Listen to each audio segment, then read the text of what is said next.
I'm currently joined by Oakville Blades goaltender number 1, Will Barber.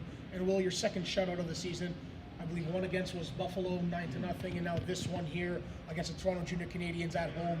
How do you feel you did personally? Of course, you probably felt great, but what do you think you could probably clean up, even though it was a shutout victory tonight? I did think some of the rebounds I kicked out. I mean, there's a few times our defense really used to take me. A few times where they were really on it. I was able to knock the net off, or the defense bailed me out. So the rebound control was probably the main thing that I took away from that game.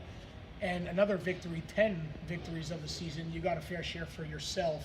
How do you feel that your team is playing in front of you? Because, man, from the broadcast booth, it's looking pretty solid out here. For sure. I think the transition from junior B to junior A has been really helpful in my defense, and the team in general has been really good for me.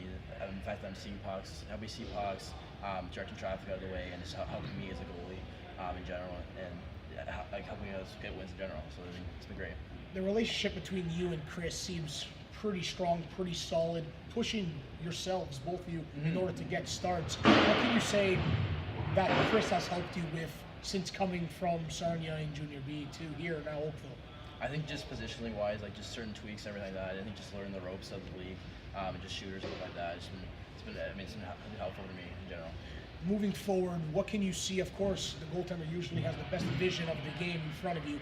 What can you see just moving forward, not just next week, the week after, but for the rest of the season? How can your team continue to progress and continue to put the pressure on every other team currently sitting now first place in the Ontario Junior Hockey League? I think we just have to be consistent every game, 60 minutes hard, outwork opponents. I think that's the main criteria, because I think we have a team of depth, but we just have to work hard. We can't be battled, or else any team can be any team any day. So as long as we're working hard every game, we have a good chance.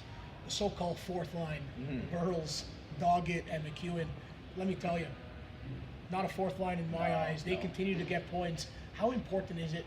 You touched on depth. Yep.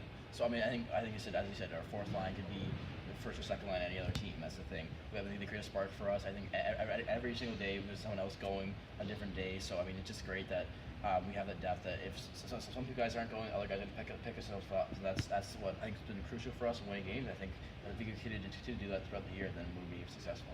Awesome. Well, I do appreciate your time after this game. Congratulations on another victory to put in your stats for your first Junior A rookie year, and congratulations on your second shutout of the season. Yeah, thanks, Fiore. I appreciate it. Everybody, Will Barber, another shutout here. This time it's at home at the 16 Mile Sports Complex against the Toronto Junior Canadiens. The rivalry was renewed, and Barber met the challenge. So did the Oakville Blades. Third win in a row, 10th of the season. You can follow us on Twitter at Oakville Blades and follow us here next week, Pink in the Rink, as the Georgetown Raiders are in town to take on the Oakville Blades in Ontario Junior Hockey League action. I'm Nicholas Fiore, the Oakville Blades play-by-play broadcaster.